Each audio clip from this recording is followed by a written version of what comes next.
Dunkirk High, yes. What year were you born? 1925. I'm the first generation Polish in this country. My dad was a blacksmith, and he came from Poland directly. Because my father was dead 13 days before I was born. So all I got is information people tell me, that's all hearsay. I am the only one in our family that of the siblings that ever graduated. But it was kind of hard for some reason. I was working full time at the foundry up here in Dunkirk, and I'd get out of school, walk to the foundry, and start my full day's work.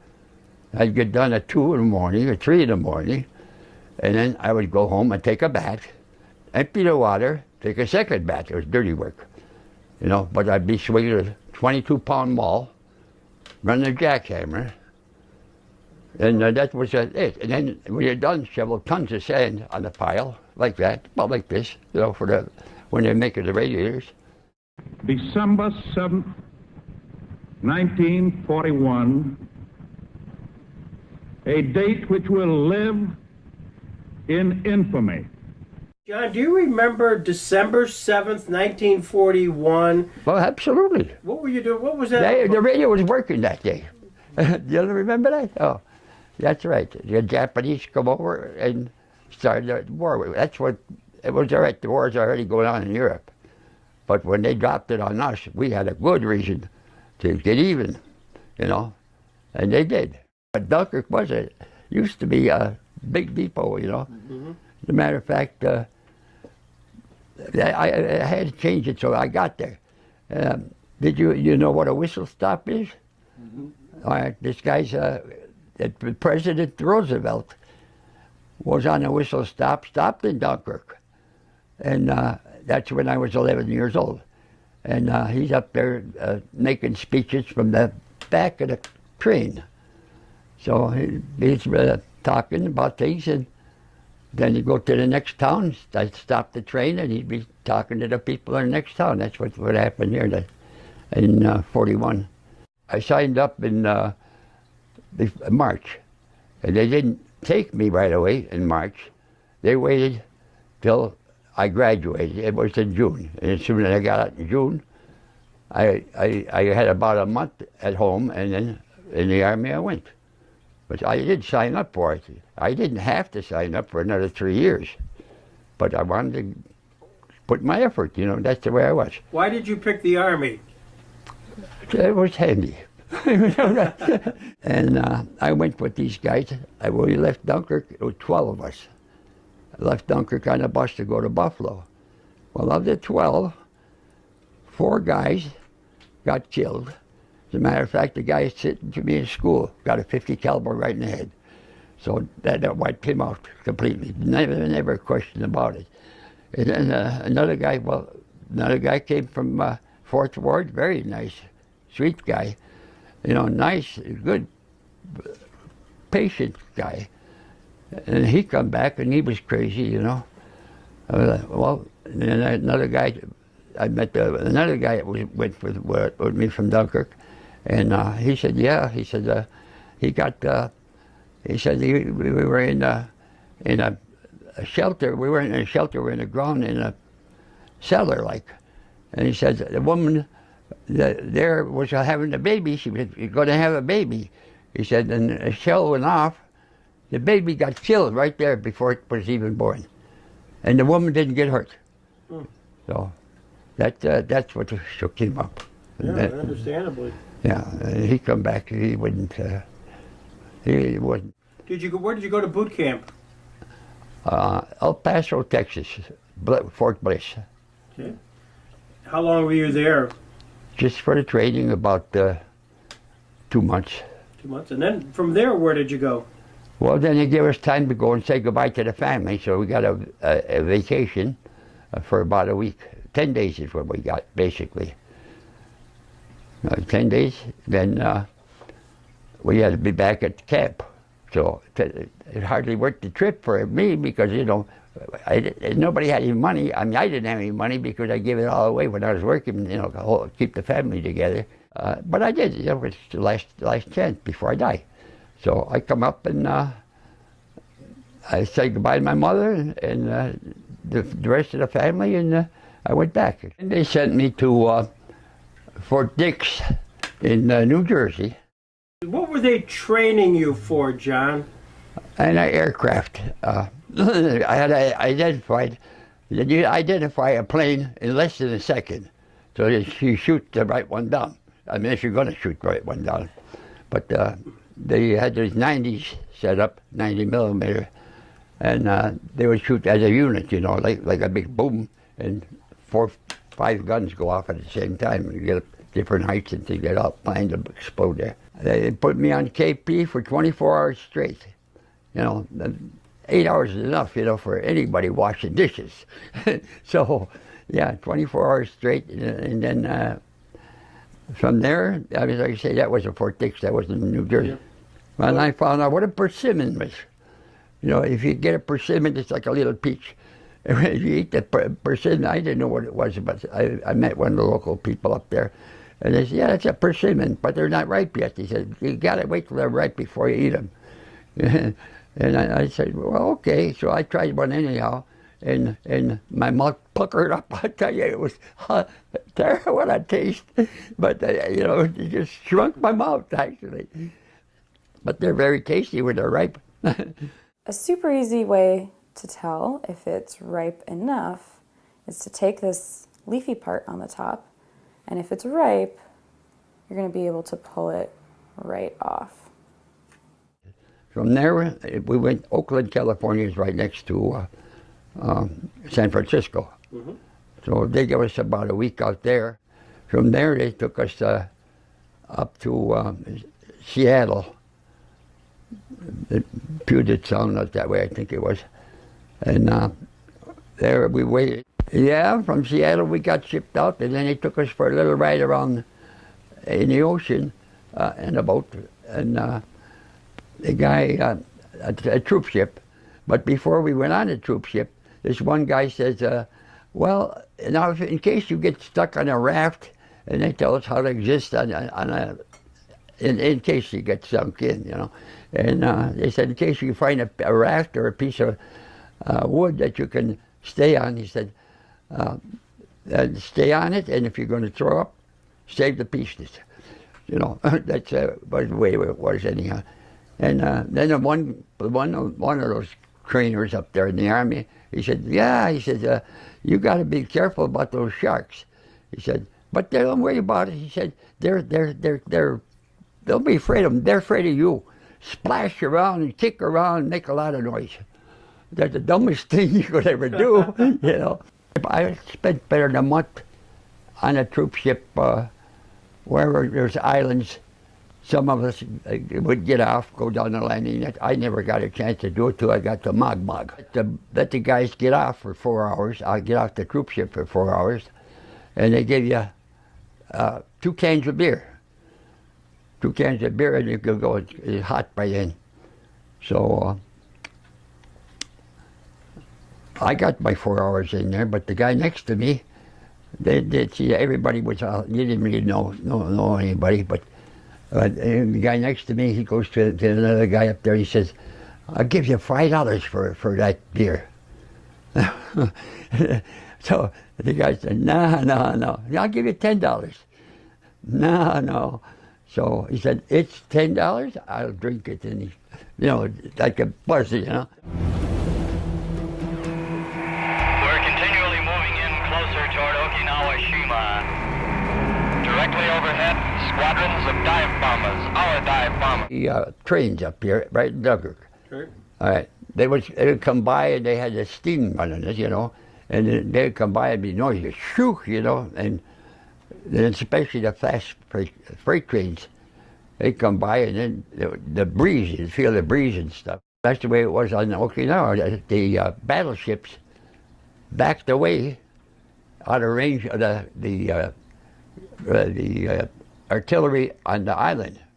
And they had those pretty well tucked in. They had rails push the gun out to the open, shoot it, and pull it back in, you know. That's the way they had it, some of them, you know. And the battleships backed out of their range, and then they'd shoot from a big distance, about 20 miles, instead of about 10 or so. So the guns on the island that the Japanese had would only go about maybe 10 miles.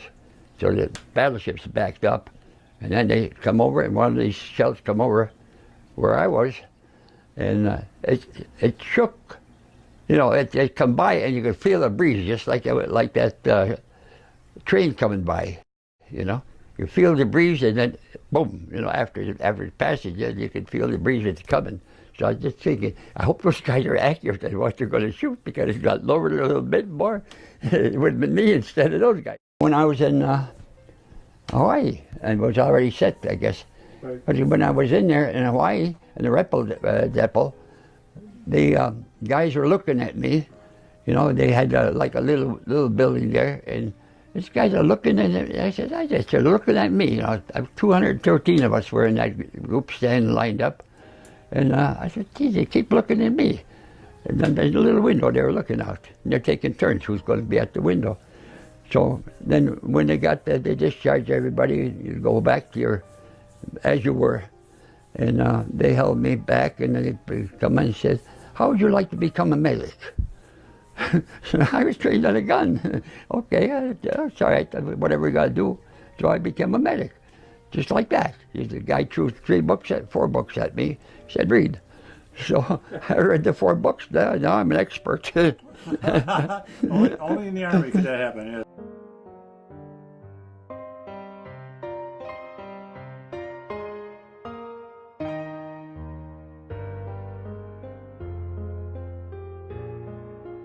When they made a medic out of me, I'd sit on that little porch here, and they had to come through and get their shot before they went over. And I had a big one. They handed it to me, needle about that long, and it's to punch in the heart and go give it a shot right in the heart. And desperation, you know. It was just they used it too. They tried it.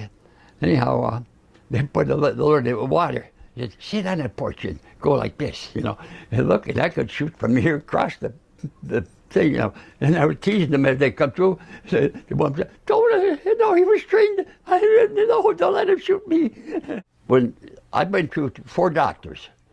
Now, I don't know if they got killed or what, but one doctor in particular was from Connecticut. He said, they're not going to keep me, and it's after the war. He said, they're not going to keep me here. You know, because the doctors at the time were getting about $280, $300 for a month. Well, I was getting $50 a month because I was overseas. They gave me $4 extra because I was in the battle area. $50 a month. They paid us off in Japanese money once. What good? The money, there was nothing you could spend it on, you know, and on Okinawa. One night, they wanted to keep the aid station open, you know, the tent that we had for the people, our troops, you know. And the gust of wind, poof, it's down. Get up there, stakes, put the stakes in, tie it up again. And I even had the doctors and the dentists, and I was a sergeant then, and tried to keep that tent up, went down again. Nailed it, just get done nailing them all, and poof, it's gone again. And finally the doctor got disgusted. He said, cover it up and don't let anything blow away. One guy come in with a monkey, you know, and I was in charge there, and he said, my monkey, look at my monkey. The monkey's swimming like on the ground, like he's swimming, you know. And look at my monkey. I said, okay, what do you want? He said, well, can you do something? It's 3 in the morning. I didn't go to ask the doctor, you know, the doctor, it would be right, you know. So I said, well, okay, I told my sergeant, I was staff sergeant by then, I told my sergeant, write out you got to account for the pills, you know. So I said, write out a pill, give him it said, well, one of the pills, I don't know, I tried one of those morphine. So he wrote out a morphine pill for, I said, that's Japanese prisoner. So, okay. So that Japanese, but they were a little monkey. Business. I come closer to getting killed in Shanghai. They give me a leave. I went to Shanghai first time I hit in the inside of a house for a week. You know, it flew over, and I got on it. But I spent a week there, and then mostly it was they had the British, and they had these Gurkhas. Now that was a warrior, I'll tell you. They had knife like that. They had a big thing. They had to be 6 foot tall and at least 200 pounds. But they were all muscle. But they got the whole town. The British did this with those people. They trained them for, that's all they did, train for fighting. If you get killed, we're going to take care of your family for you. And that was something to watch. I was walking around in a couple of places, and I'm looking at these guys up there, and you know, they're just like in the shadow. They come out and they're watching you, you know. But that was only near the British compound in Shanghai. And then you got out of range, which I did once. It was a mistake. I got out of range, and you know, China had these what they used to call hatchet men. Anyhow, this guy come up, and he's up there like that, like he wanted me to light a cigarette. And I was, like I say, I was away from everybody. I light the cigarette and look, there's 2 guys here, 2 guys there, 2 guys there. That's 6 guys, and the guy in front, you know. And he's trying to distract me. So I didn't know what the hell to do. I didn't even have a pocket knife, you know. And then I said, well, you son of a bitch, I said, you're going to be dead before they get here. He waved his hands and they all backed away. No. But they had me against the wall, 14-foot wall with broken glass on top. And the only way was the 3 roads. And I was going to go through 2 guys would have been all right. But we'll fight the guys, the hatchet men are experts at that, you know. But they said, oh, then it come in an army paper that, oh, there's more Americans are committing suicide in China than any place else in the world. That wasn't suicide, you know. They got to get killed and then throw them in the river and say, oh, look, he died. Yeah. Well, that was just experience. I only had 1 week of that. But my biggest thing was, when I was in the army, I shot 10,000 men. In the army, you know. As a medic, yeah. As a medic, 10,000 men. And of course I had a couple guys that helped me get the needles ready and everything. So of the 10,000 men, the head guy, the big honcho, he was a colonel. I put the needle in, I pulled it, I had the syringe, I put the syringe in, and the needle stuck in his arm. And then his assistant started to put his shirt on. I said, just a minute, sir, just a minute. I didn't realize he was the head guy of all the people, 10,000 men, and he had to get the needle stuck. So I got the needle out, and I said, okay, put his shirt on. They made a lot of whiskey up there, and I didn't know. My sergeant at that time, he was making whiskey in a foxhole. And they had the distillery set up in a foxhole. Well, I don't know, my sergeant, he'd leave me go and take care of his work, and he'd disappear. So come to find out, he was cooking the whiskey for the officers, and that's why we didn't have grapes or raisins in our food. We didn't have raisins and stuff like that. They used that for making their own whiskey. Yeah. In my army experience, I missed 3 Christmases and 3 birthdays. Nice not to have to go to war like they're talking about on the television now. Said, no, I don't want to go to war, but look at how all the men, what a waste it was. And the part about it was, that was the war to end all wars, just like the first one was. Second World War to end all wars. And look at what the politicians did. They're going to save the whole world instead of the United States, where we are. They're going to take care of things in the desert. In that war is no win. It's a no-win situation. That is an American style. If you can't win, don't start fighting. I mean, it's the way I feel about it. If you're going to hit somebody, hit them hard or don't hit them. Well, I never lost a fight in my life. But I didn't pick any, but I never backed away from any. I didn't take anything from anybody. And then he come around, and guy come in, sergeant, big guy right out of Montana, Minnesota. They come up, and no reason to but he got smart with me, and he said, "Come, let's fight." And I was, well, they said, "We got too much work to do." I said, "I'll tell you when." So he just bugged me 2-3 times. I said, "Okay, Alphonse, today we'll go do it. Go get the gloves." You get the gloves. I said, "Now you and me alone in the tent. You didn't tell anybody." "No." "Okay." He brought a pair of gloves for him, pair for me. Put the gloves on, and he said, I said, "You ready?" He said, "Yeah." Bam! I hit him once. He went down. One punch. You know, that was it. You know, he outweighed me by about 50 pounds, but that didn't mean anything. What the hell? I was in the Army. I didn't take any shit from anybody. Terrific.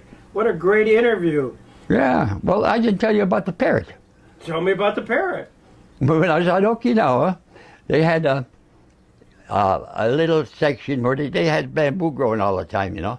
And just a little section where you had to relieve yourself. And so I went in there, and I pulled it out, and I start to relieve myself. And I get this, well, I can't whistle now, no teeth. It's whistle, you know, a little whistle. And what the hell is that? You know, I think, the guys are teasing me. So I look around, nobody around, and then I hear the whistling. I look up, and Parrot on top of on the top of the thing, he's whistling at me. So I know, well, okay, if I don't move too fast, it won't scare him, see? So I went and I snapped off a piece of bamboo, and I reached up very gently, put it on. He grabs the bamboo, works his way down. And then he got his way down, and I got him on my shoulder. And I'm walking carefully back to the tent. And there was guys in the tent. I said, "Open the door, and open the tent." So I got him inside the tent. And then I said, "Well, now I got him. Somebody must have been training him or something, you know." So then the guys up there said, "Well, we don't want a Parrot in here." I said, "Okay." I built a box with a screen on, and I put it outside. So yeah, the Parrot, a day or two I had him. And a guy come in, one of the group of the guys come over. "Oh, that's my Tweety, you know, that Parrot." I said, "Well, that's perfect for me." I said, "Well, if he's yours, take him. Take the box too. Get out of here. Take it all."